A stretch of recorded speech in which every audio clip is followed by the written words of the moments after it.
sa spillover, lagi malinis yung ibabaw ng tubig kasi umaapaw kagad. Sa skimmer type, matagal. It will take time kasi hihigupin pa ng skimmer. Yes. May kailangan kang sundin ng mga straight pipe. Tapos kami, naka-design kami na kaya niyang accommodate yung future upgrade like mag-heater ka, mag-salt chlorinator ka. Kaya medyo matakaw sa space. Dahil indoor siya, no? Yun yung mga restrictions lang magli-limit sa inyo na hindi ka na pwedeng mag-heater. Kasi ang heater ay designed for, ang installation niya ay outdoor, especially heat pump. Hindi mo siya pwedeng install sa loob. So, yung galing sa filter, dito yun galing, dito itatap. Oo. Yung hangin naman dito. Okay? Ito ang importante. Yung loop. Okay? Primer tsaka cement. Kaya maganda siya. Yung una, panglinis niya at the same time, medyo pinapalambot niya na yung surface kaya magbaban siya ng na maganda. Unas ka rito.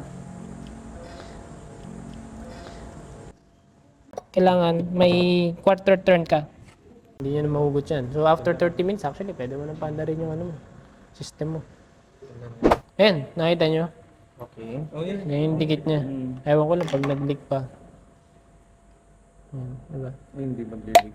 May primer cement siya, kaya siya, maganda.